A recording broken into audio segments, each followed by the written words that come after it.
Так.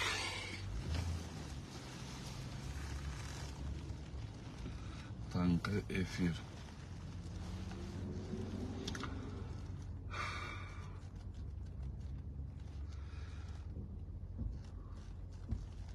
Улата жақсы.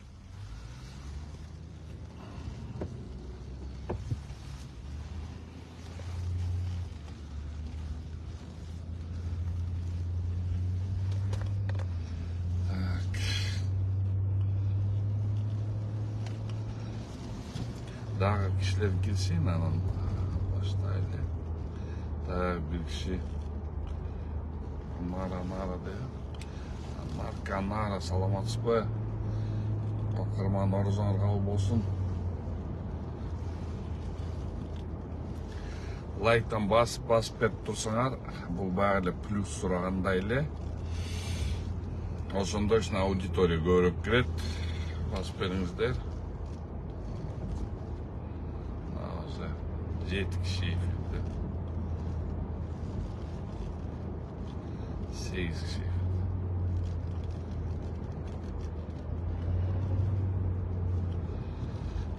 Daha bir basıp verseniizler like'tan daha basıp verseniizler.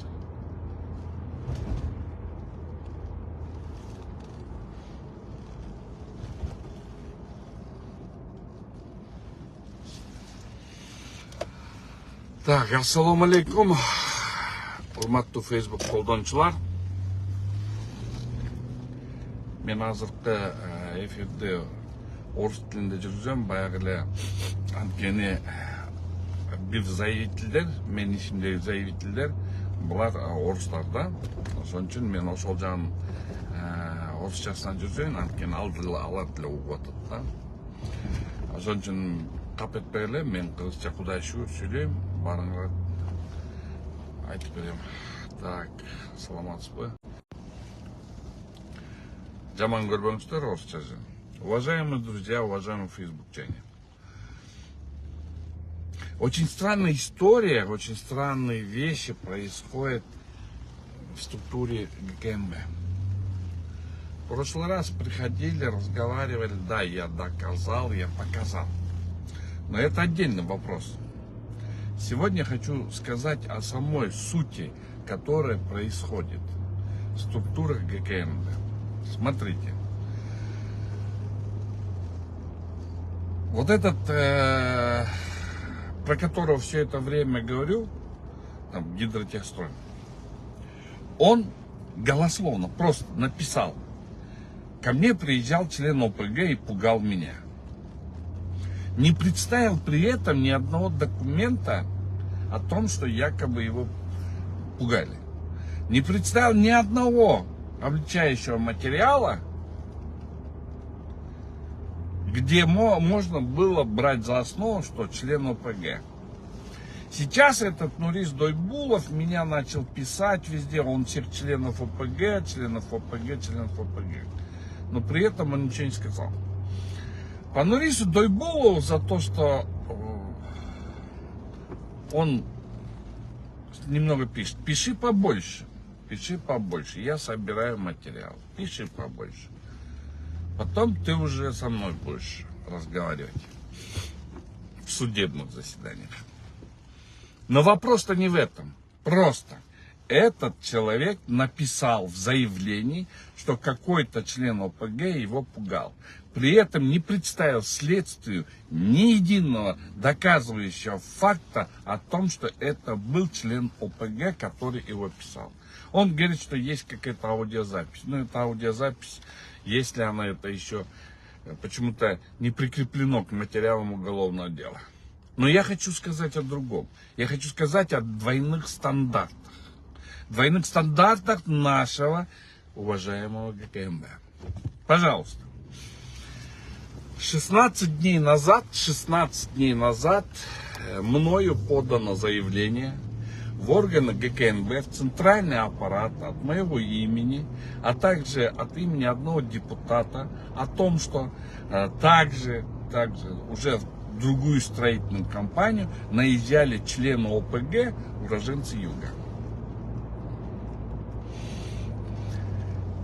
По закону по закону, также согласно уголовному процессуальному законодательству, существует 14-дневный срок до следственных мероприятий, которые проводят сотрудники, оперативные сотрудники. Нас оперативные сотрудники вызывали, мы представили все документы, какие машины ушли, какие дома, квартиры ушли. Мы представили полный аудит, мы представили все фотографии, мы представили все. Мы представили все, абсолютно все представили. Общий ущерб составляет от деятельности этой организованной преступной группировки, которые тихо заходили в эту компанию, под видом выдачи арматуры и так далее, забирали свои деньги и потом еще начинали грузить. Итого, при том, что они дали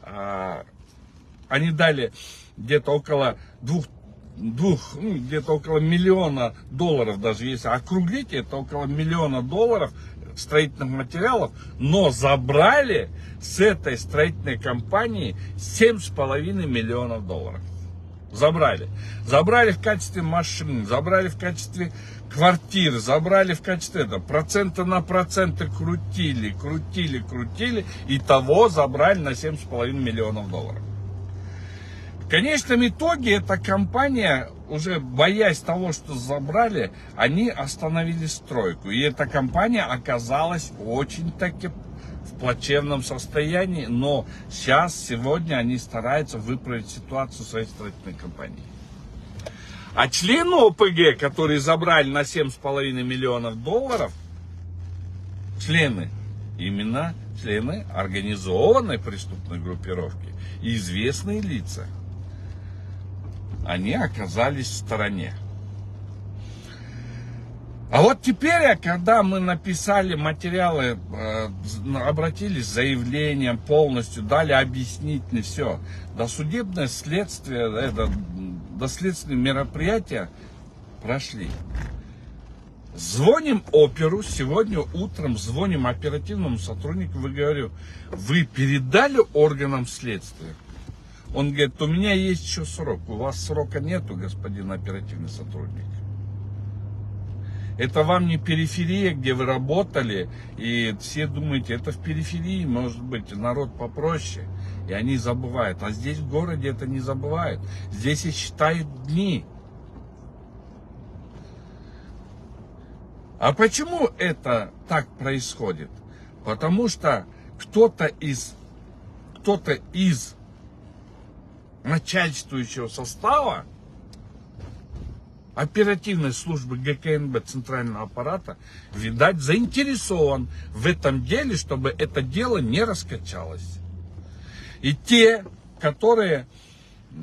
лица, которые члены ОПГ, они заходили уже в ГКНБ, оказывается, к этому начальствующему, скорее всего, составу оперативной службы, и на сегодняшний день оперативник не передал имеющиеся доказательства, имеющиеся все представленные нами документы органам следствия, чтобы следствие начало разбираться. Значит, там вот по первому, это где гидротехстрой, о котором мы говорили, там он просто написал, не доказал никакой базы и еще взял ущерб, что $60 тысяч, то тут рьяно начали бегать бишкекское управление ГКНБ с таким рвением страшным. Закрыли того, на кого написано было заявление. Где не было ни одного доказывающего, изобличающего факта, его закрыли. Ни одной доказательной базы, просто по заявлению. Потому что у него родственник, оказывается, является одним из высокопоставленных людей в структуре ГКНБ. Супер, да? Алга, молодцы. А вот здесь полный пакет документов стоит. Полный пакет. 7,5 миллионов долларов ущерб стоит. Так, за это просто... Ой, мы еще посмотрим, будет ли, не будет ли. Мы еще, может быть, откажем. Оперативник мне говорит, что он откажет. Кто такой оперативник? Скажите мне, пожалуйста. Оперативник это оперативный случай, это не следователь, это не процессуальное лицо, которое может сделать отказ в возбуждении, в рассмотрении.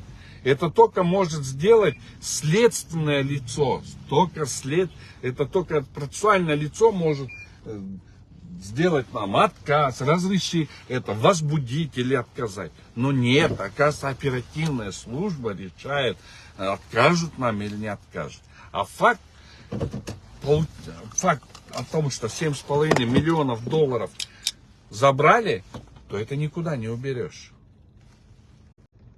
Спрашивается, у вас двойные стандарты? Тогда, если у вас двойные стандарты, то что происходит в системе вообще? Где верховенство права? Где закон? Или вы считаете, что закон это уже вы?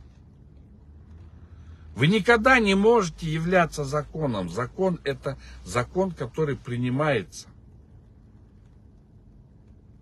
Но, может быть, хватит использовать двойные стандарты и бегать. Вот там друг мой попросил, я это дело не дам ходу. Интересно вообще. Для тех, кто хочет проверять, там есть заявление от моего имени. А также заявление одного депутата. И теперь, после того, когда я скажу, теперь те начнут. Вот Хасанов, Талипова.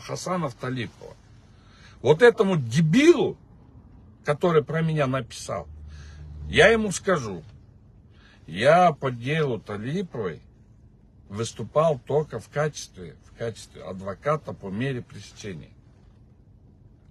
Это не Азиз мигрант. Азиз можешь не переживать. Я с тобой даже разговаривать не буду.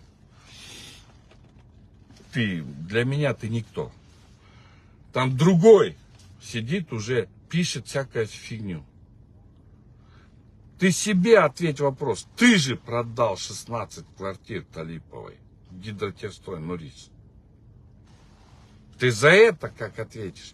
Сейчас Талипова эти дома, скорее всего, продала квартиры. И Талипова не мошенница. Талипова авантюристка, возможно. Но у нее бы все было нормально, и эти люди все бы жили бы, может, в компаниях, если бы тогда вот этот господин Алиев, который сейчас ходит, меня везде поносит, не закрыл бы ее. И на сегодняшний день никто не дает юридическую оценку действиям Нурджаната.